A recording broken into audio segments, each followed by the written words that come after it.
sketching a cubic function. So we want to sketch the graph of this function, which is f of x equals x cubed plus 6x squared plus 9x, where the function is just all real numbers, which is what that f colon r to r means. Now we're going to do that by determining the coordinates of all intercepts, stationary points, their nature, in other words, are they minimums or maximums, and on our sketch we're going to include any points or point of inflection. Now the first thing we know is stationary points of a cubic. We should have usually 2 or 1. That's what we usually have. Usually 1 minimum, 1 maximum as the nature. And as for points of inflection, there's usually just 1. So we can start off by solving any of these different parts, but we're going to start off using a calculus technique, which means we're going to start off by using derivatives. So the first thing I'm going to use actually is my first derivative. So my first derivative of this equation is 3x squared plus 12x plus 9. Now, why do I want the first derivative? Because where this first derivative is equal to 0 is our stationary points. So we're going to say this is what we're going to use to get our stationary points. So if I make 3x squared plus 12x plus 9 equal to 0, I'm going to be able to solve for where my stationary points are, or the x values of my stationary points. So this is a quadratic, which means the first test we should always see is, can I take out a big common factor here? There's no x in all of these, so no, I can't take out a common factor of x. The next step is, can I use multiply to give, add to give? Well, looking at this, what two numbers multiply here to give us 27 and add to give us 12? Now, the question's actually written quite simply because those two numbers are 9 and 3. So I can factorize this quadratic into x plus 3, x plus 9, because 9 and 3 are what we would multiply to get 27 and add to get 12. But I need to make sure I'm including that 3 at the front here. I need to make sure I'm including that 3 at the front, under here, and under here. Now what that's going to do is it's going to make this middle bit x plus 1, x plus 3. Now, when we have our two factors like this, we need to remember null factor law, which means both of these factors, x plus 1 is going to equal 0, and x plus 3 is going to equal 0, which means x is going to be equal to -1, and x is going to be equal to -3. So those are the x coordinates of our stationary points. If I want to get the y coordinates of the stationary points, what I need to do is substitute these back into the original function. So f of -1 is -1 cubed plus 6 times -1 squared plus 9 times -1, which is going to be -1 plus 6, take 9, which is going to be -4. So I have a stationary point at -1, -4.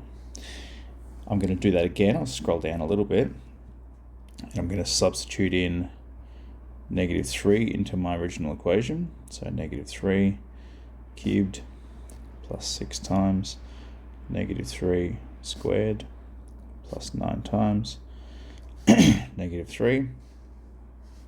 It's going to give me -27. What's that going to be? 6 times +9, so 54, and 9 times -3, so -27. That's all going to cancel down to 0. So this x coordinate here ended up having a stationary point at -1 and -4, whereas this x coordinate is going to end up having a stationary point at -3 and 0. So far, I know that. I know, if I scroll back up to my question, I know that I have stationary points at -1, -4, and -3 and 0. Now, just thinking about this, which of these coordinates is lower in terms of y values? Well, -4 is lower than 0, which means this one here is going to be my max, and this one here is going to be my min. So now I've got the location of my stationary points. I can tick that off there. I've got their nature using logic. I don't have my intercepts yet. I don't have all these intercepts. So I need my x and y intercepts. So I'm going to get them now. Now, if I want to get my y-intercept, it is where x equals 0. So all I'm going to do is sub that into the original equation. 0 cubed plus 6 times 0 squared plus 9 times 0. Well, it equals 0. So what I should have here is a y-intercept at 0, 0. Now, for me to get my x-intercepts, I'll do that here in, let's go in yellow. My x-intercepts is where the whole function is equal to 0. The whole original function is equal to 0. So essentially, where is x cubed plus 6x squared plus 9x equal to 0?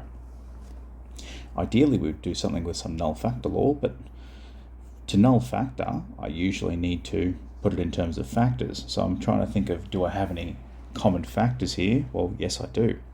I'm going to take a common factor of x out of this. That's going to leave me with an x squared, a 6x, and a 9. Now I've got a couple of factors, and if we zoom in a little bit and think about this bracket, that's also a quadratic. So again, we can apply our idea of multiply to give, add to give. What two numbers multiply to give 9 and add to give 6? Well, 3 and 3, which means we've got x plus 3, x plus 3. So null factor law again, that means x is equal to 0 and x plus 3 is equal to 0. I don't have to repeat that x plus 3 because obviously it's the same number, right? Which means x is -3. So now I've got x-intercepts. I've got an x-intercept here at 0 and 0, remembering that y is always 0 for the x-intercepts, and -3 and 0. And would you look at that?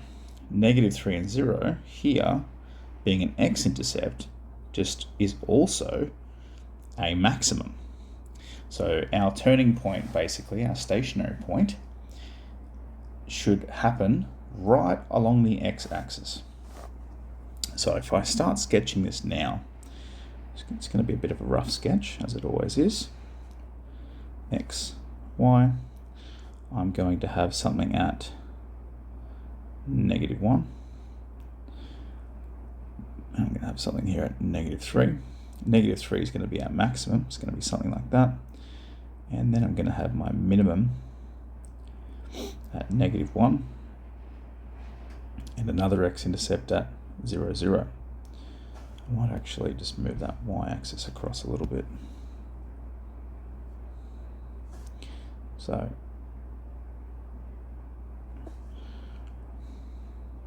here we go. I've got a x-intercept, that's the same as my y-intercept, so I'm going to put that right on the origin, 0, 0. I've got a minimum down here, -1, -4, minimum.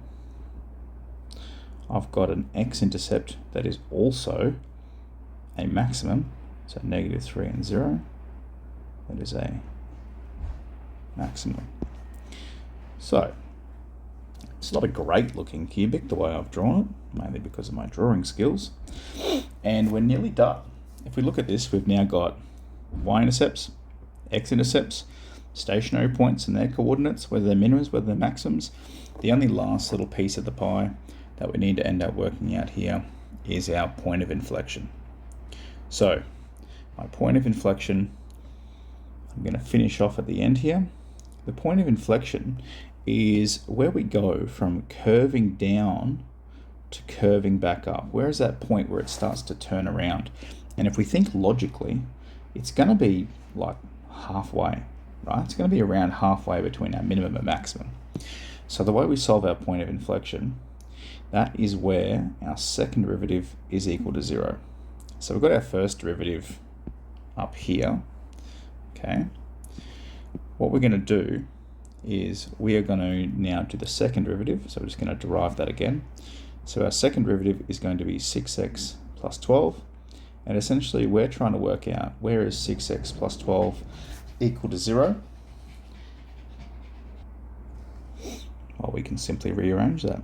6x equals negative 12, x equals negative 12 over 6, x equals negative 2.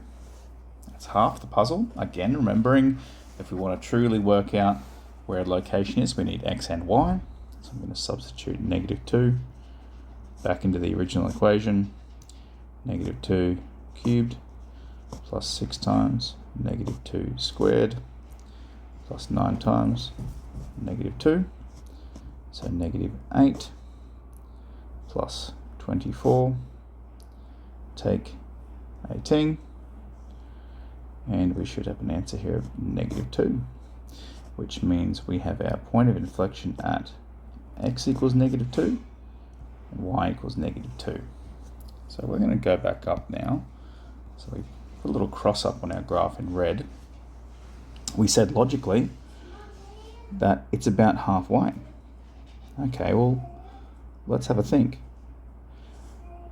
Negative 2 is halfway between negative 1 and negative 3, so that's perfect. And our y value, negative 2, is halfway between 0 and negative 4, so perfect. That is exactly halfway. So we've got all x-intercepts, we've got all stationary points, we've got their nature, and we've got our point of inflection. We are done.